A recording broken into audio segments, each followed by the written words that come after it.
Okay, so in this episode we are going to clean up some of the topology at the back of the helmet that we wrapped up in the last episode.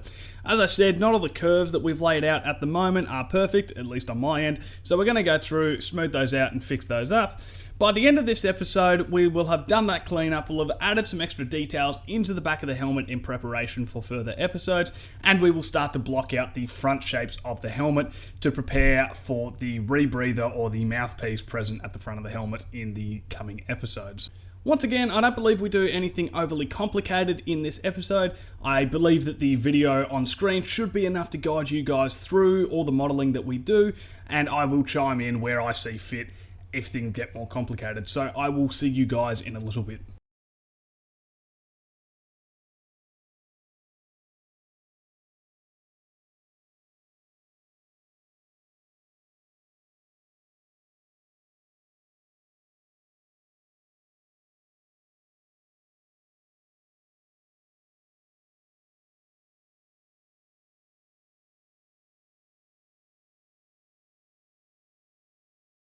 We're going to select the back portion of the mesh here, duplicate it and separate it from the rest of the mesh.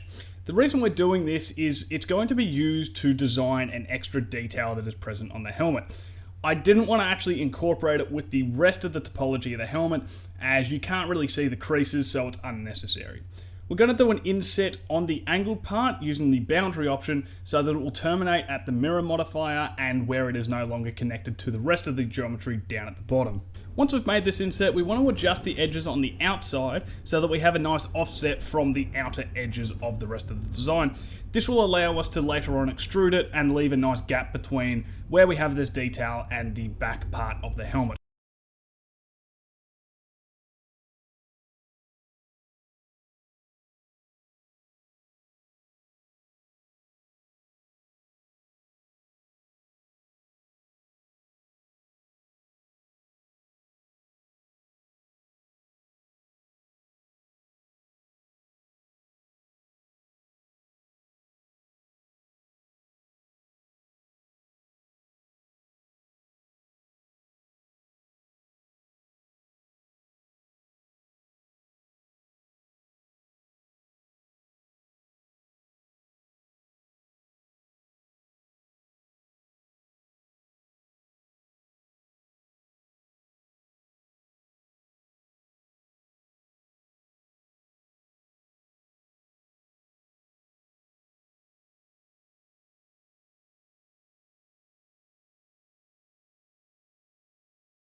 The piece that we're extruding here is going to later on be responsible for where the 117 engraving is located on the back of the Chief's helmet.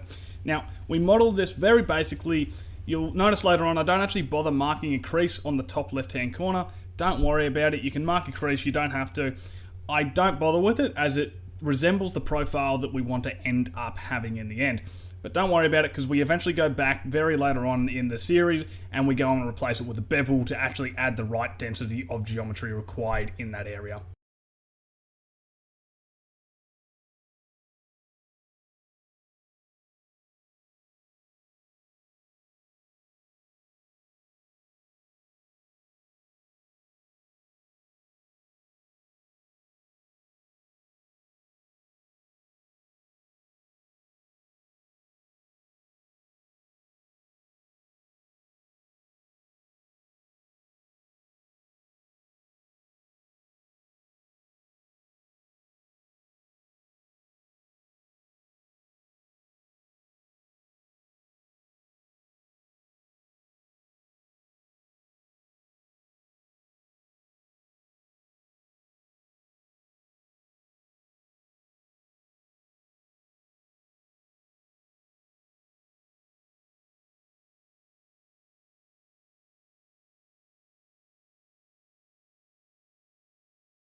The cut we're making right now is going to later be responsible for the cutout of where the AI port is in the helmet.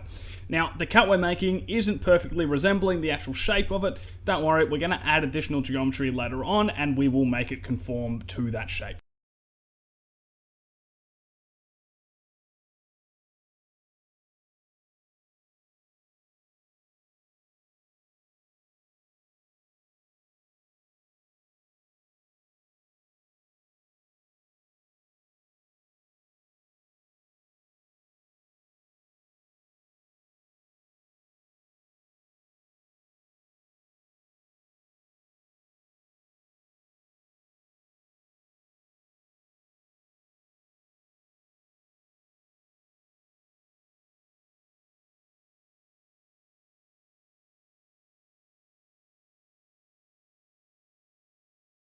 As I said at the end of the third episode, the curvature of this part of the helmet wasn't perfect. That part in particular was very much off. But as you can see, even after I fixed that, everything that proceeds after that isn't quite right. So a means of fixing this is to use edge slides, and we could use other knife cuts if we wanted to, such as I'm doing here, just going between points to even out the average between point A and point B.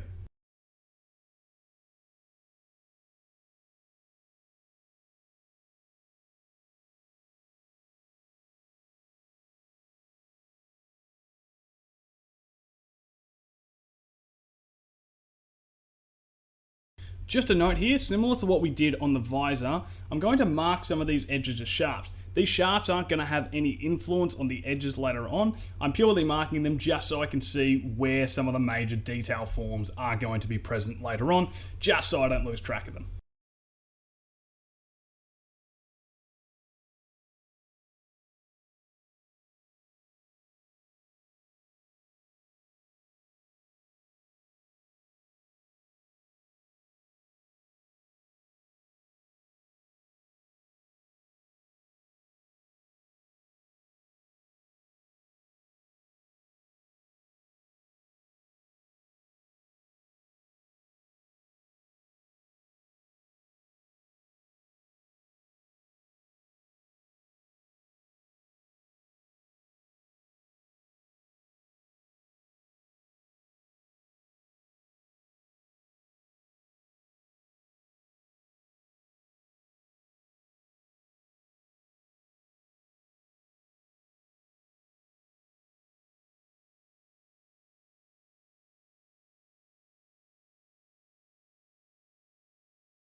My method for modelling out the front of the helmet here is to extrude a vertice and then hand place them along the side of the reference image and then line that up with the front of the reference image. I find this works well as I have full control over where all the vertices are going to be placed, although it is a little bit more meticulous and requires a bit more work. I try my best to keep a nice straight curve along this design by hand placing them and then using space and relax operators. Although at the end of it, there is a very small discrepancy that I notice between the visor brim and my helmet at the front here. What you could try is actually duplicating some of the vertices from the visor brim and then extruding them out and pulling them down to match the curvature of the actual reference image there. I didn't try this at all when I modeled it, although watching it back now, I kind of feel like it might be a feasible option. So by all means, you can try this. You can also follow along with exactly what I'm doing here, as I know hand placing all of these vertices does work. It is a little bit more laborious and it takes a little bit more time, though I'm just trying to give you guys another alternative and another option of how you could approach this area of the modeling process.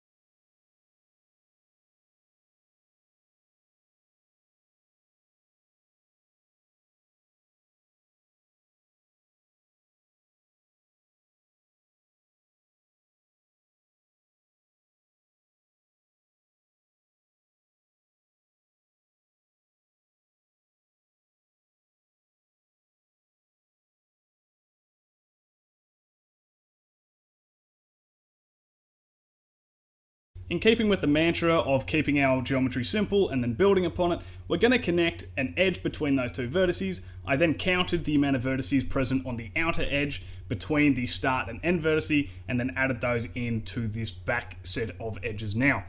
Then what we're going to use is an edge slide to match the curvature and then slide it back along so that it will fit inside the visor brim. It doesn't really matter how much clipping you have between the helmet and the visor brim. The interior of the helmet isn't my concern throughout this tutorial series, though we do a little bit of cleanup here just by moving the vertices inside so it doesn't clip too much.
I found this part of the modelling rather annoying, as you'll notice as we line this vertice up on the front view here, it doesn't align in the same position on the side of the helmet. That's okay, because these references don't actually line up 100% of the time. So what we are going to do is use a little bit of intuition and eyeball the details. We're going to use the references to get a rough position of where that vertice belongs, and then we're going to align the other vertices in relation to the geometry we already have laid out. It wouldn't make much sense for us to place a vertice because the reference tells us it should go there, even though that's not in line with what our actual geometry is. So just move the vertice around till you see it fit at a stage that looks nice with what we have already modelled.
Just going to save you guys a little bit of a headache here. Don't fill in the faces like I just did. Instead, select the edge on the left there, just before those set of creases that we've selected now, extrude them out, and then use an edge slide or grab the normal direction of the edge and slide it out into the same position that I eventually end up with. The reason I'm telling you to do that is you'll notice what I have to do now is go through, smooth all these vertices out, and make them line up with the same sort of curvature that the other ones on the left of it already have. It's just really unnecessary. I don't know why I did it like this, but I'll save you guys the time and hassle, and I'll recommend to do it a completely different way, just so you don't have to go through and push and pull all these vertices such as I do. I'll speed it up because it's rather unnecessary and it just wastes a lot of time.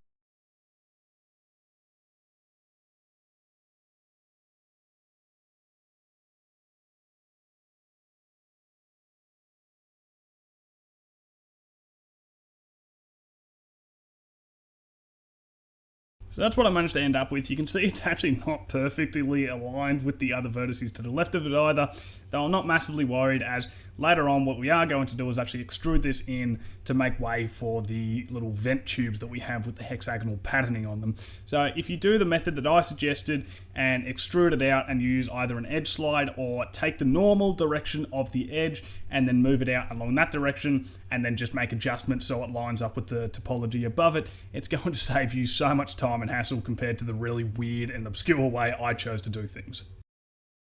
So we're nearly at the end of this tutorial, and I think we've made really good headway on our detailing so far. I'd say we've probably got about 80% of the major forms all modelled out, and in the next episode we're going to start to finish off the forms we've modelled here and start to model out the mouthpiece at the front of the helmet. Now, personally, I found the mouthpiece a bit of a trickier area to do, though I tried to develop a method that I think makes it a little bit easier to follow. I dare say I will require more commentary to try and run you guys through what I'm doing, but I promise I will get you through it, and I will see you guys all in the next episode.